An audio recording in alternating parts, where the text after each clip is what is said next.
الحمدللہ رب العالمین والعاقبۃ للمتقین الصلاۃ والسلام علی خاتم الانبیاء والمرسلین۔ السلام علیکم ناظرین اکرام، آج ہم بات کریں گے پاکستان کی گورنمنٹ کا جو فلیگ ہے اس میں جو 3 ورڈز لکھے ہوئے ہیں، وہ جو 3 لفظ لکھے ہوئے ہیں ان کے بارے میں جاننے کی کوشش کریں گے کہ وہ کیا ہیں، ان کا مطلب اور مقصد کیا ہے۔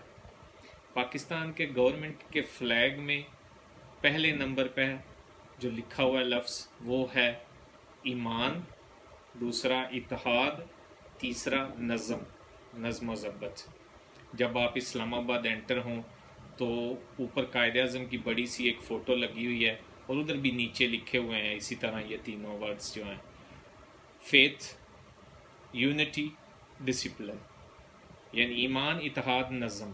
ایمان، آپ کیونکہ گورنمنٹ کا فلیگ ہے، آپ پارلیمنٹ سے شروع ہو جائیں، پارلیمنٹیرین سے شروع ہو جائیں، جو ہمارے سینٹرز ہیں ان سے شروع ہو جائیں۔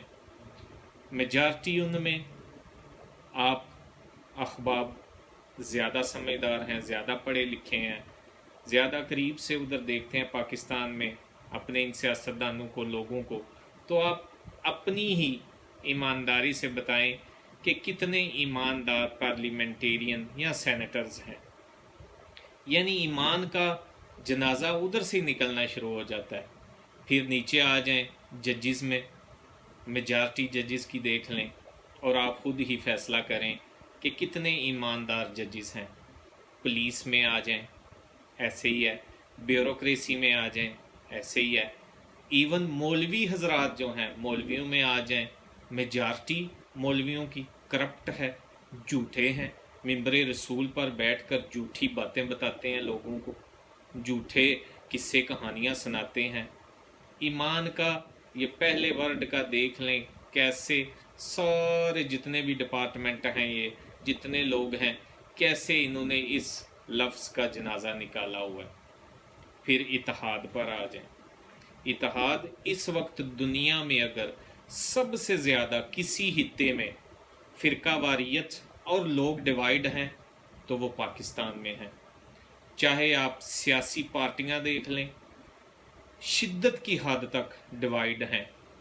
ٹھیک ہے، دوسرے کنٹریز میں بھی اپنا اپنا opinion ہوتا ہے، اپنے اپنے سیاستدان یا لوگوں کو ان کے ساتھ لگاؤ ہوتا ہے، لیکن اتنے ڈیوائیڈ نہیں ہیں جتنے پاکستان میں ہیں۔ ساری سیاسی پارٹیاں آپ دیکھ لیں، مولوی حضرات دیکھ لیں، جتنا اتحاد کا جنازہ ان لوگوں نے نکالا ہوا ہے، کسی بھی فرقے یا مسلک کے آپ لوگ دیکھ لیں، جتنے ادھر ڈیوائیڈ ہیں، دنیا میں کسی خطے میں اتنے لوگ ڈیوائیڈ نہیں ہیں جتنے پاکستان میں ہیں، چاہے وہ سیاسی طور پہ، دنیاوی طور پہ ہیں، چاہے وہ دینی طور پہ ہیں۔ آپ بے شک سروے کر کے خود دیکھ لیں اور لوگوں کو آپ سارا پڑھ کے، لوگوں کا حساب لگا کے خود آپ فیصلہ کریں۔ یہ اتحاد کا بھی جنازہ ادھر فل نکلا ہوا ہے۔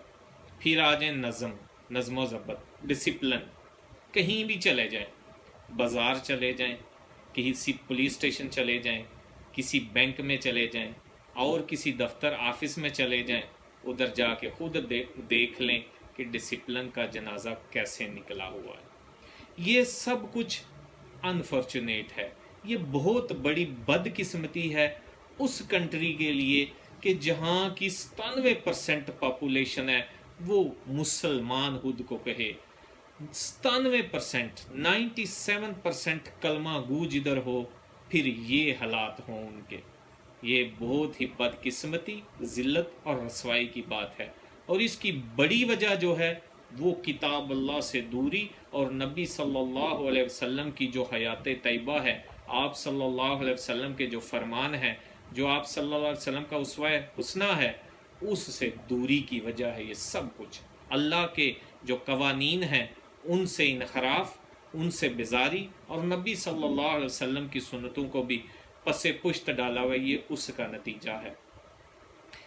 پاکستان وطن عزیز میں جب ہم چھوٹے تھے، میرے خیال سے پہلی کلاس کی جو کتاب آئی تھی تو ادھر پہلے گتے پہ ایک سٹمپ بھی لگی ہوتی ہے، میرے خیال سے ہر بک پہ وہ سٹمپ لگی ہوتی ہے، اور اس میں بھی 3 الفاظ لکھے ہوتے ہیں: امانت، دیانت، صداقت۔ بدقسمتی سے جو بچہ چھوٹا سا ان چیزوں کو پڑھنا شروع کرتا ہے تو پھر اس ملک کا یہ حال ہو۔ امانت داری کدھر ہے؟ کسی محکمے میں جائیں، بازار جائیں، کسی سے آپ ڈیل کر کے دیکھ لیں، امانت داری، دیانت داری کدھر ہے؟ دیانت داری ہر محکمے میں میجارٹی بد دیانت ہے۔ کسی بھی محکمے میں چلے جائیں، کسی انسٹیٹیوشن میں چلے جائیں، میجارٹی بد دیانت ہے، بدقسمتی سے۔ صداقت، سچائی کدھر ہے؟ سچائی چھوٹے بچے کو ہم بتانا شروع کرتے ہیں منہ سے بس کہ سچا ایسا ہے، سچ بولنا چاہیے، سچ کے یہ فائدے ہیں، جھوٹوں پر اللہ کی لعنت ہے، لیکن دوسری طرف پریکٹیکلی ہم کیا کر رہے ہوتے ہیں عملی طور پر؟ کہ خود چھوٹے بچے کو کہہ رہے ہیں، اگر دروازے پہ کوئی بلانے آ جائے، پاپا صاحب خود کہہ رہے ہوتے ہیں جا کے بول دیں کہ پاپا گھر پہ نہیں ہیں۔ ہم کیا بچوں کو سکھا رہے ہیں؟ چھوٹا بچہ جب وہ کرالنگ کرنا شروع کرتا ہے تو ہم اس کو جھوٹ سکھانا شروع کر دیتے ہیں، وہ باتیں یا وہ اس کے ساتھ حرکتیں کرنا شروع کر دیتے ہیں جو صحیح نہیں ہوتی، ادھر سے وہ بچہ سیکھنا شروع ہو جاتا ہے۔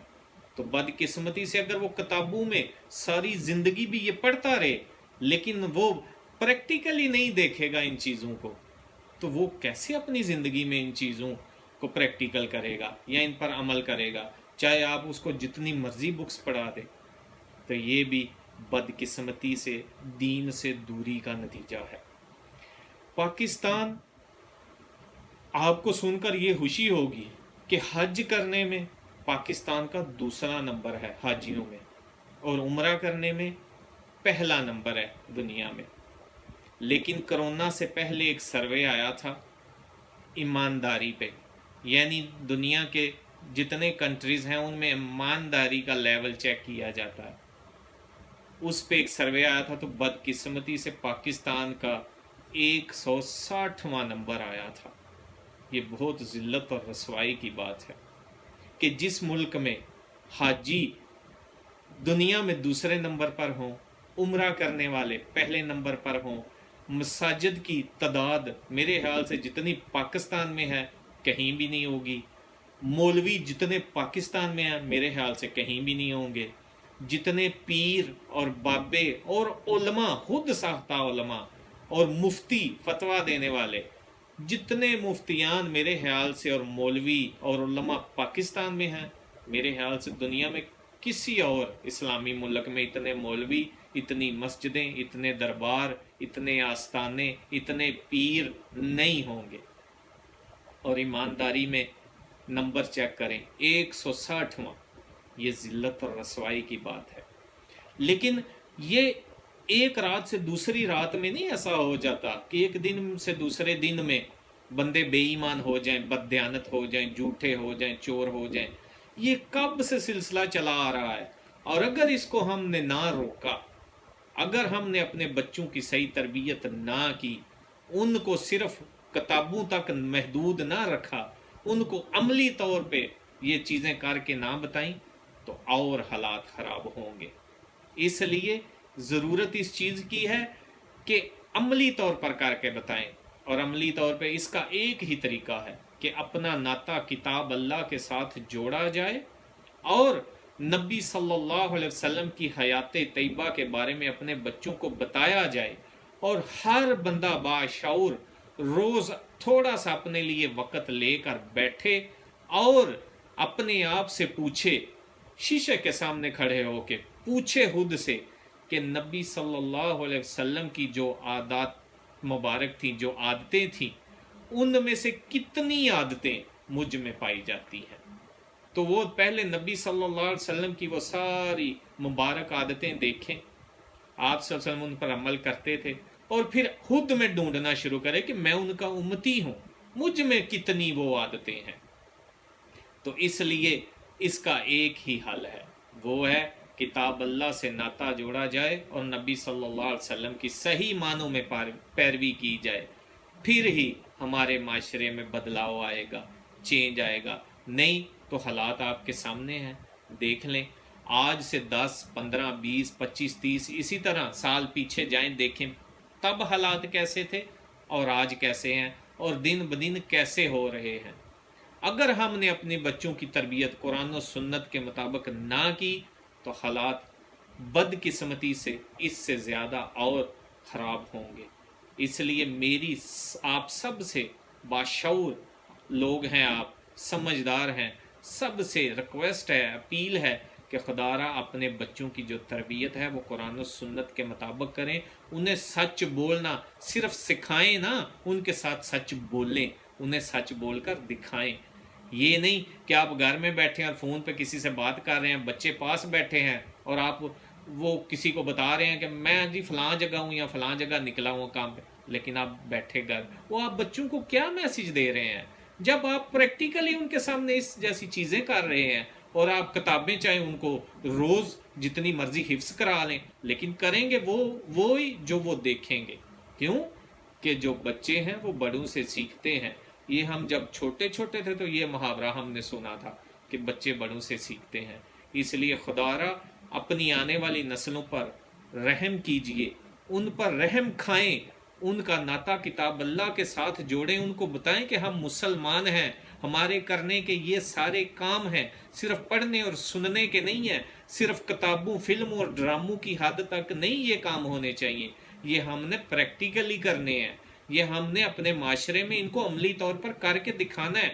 اور ہر بندہ اپنی ذات سے شروع ہو، اپنی ذات سے اور اپنے گھر سے شروع ہو، پھر ہی معاشرے میں بدلاؤ آئے گا۔ اگر ہم یہ دیکھتے رہیں یا سوچتے رہیں کہ معاشرہ ٹھیک نہیں ہو رہا، تو معاشرہ کن لوگوں سے ہے؟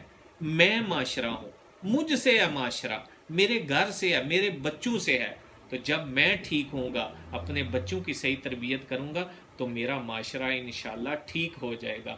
اور اللہ کی کتاب کو سامنے رکھ کے اسلامی جو قوانین ہیں، اسلامی نظم و ضبط ہیں، ان کے مطابق اپنی بھی اصلاح کریں اور اپنے بچوں کی بھی تربیت کریں۔ ہم اللہ سے یہ دعا کرتے ہیں کہ اللہ تعالی ہمیں صحیح دین سمجھنے، اس کو سیکھنے اور اس پر عمل کرنے کی توفیق دے، اور اللہ ہمیں یہ توفیق دے کہ ہم اپنی اولاد کی جو تربیت ہے وہ قرآن و سنت کے مطابق کریں۔ اگر ہم بلا اپنے بچوں کا اور ہم اپنے آنے والی نسلوں کا اگر بلا چاہتے ہیں تو وہ یہ ہی ایک طریقہ ہے، یہ ہی ایک حل ہے کہ اپنے بچوں کا ناطہ کتاب اللہ کے ساتھ جوڑیں، خود جڑیں پہلے کتاب اللہ کے ساتھ، پھر ساتھ اپنے بچوں کو، اپنی عورتوں کو، اپنی فیملیز کو جوڑیں اس کے ساتھ۔ تو جب میں ٹھیک ہو جاؤں گا تو میرا گھر ٹھیک ہو جائے گا، پھر میرا محلہ بھی ٹھیک ہو جائے گا، میرا شہر بھی ٹھیک ہو جائے گا، اور میرا معاشرہ بھی ٹھیک ہو جائے گا انشاءاللہ۔ اپنی دعاؤں میں یاد رکھیے گا اور یہ میسج دوسروں کے ساتھ بھی شیئر کیجیے گا۔ والسلام علیکم ورحمۃ اللہ وبرکاتہ۔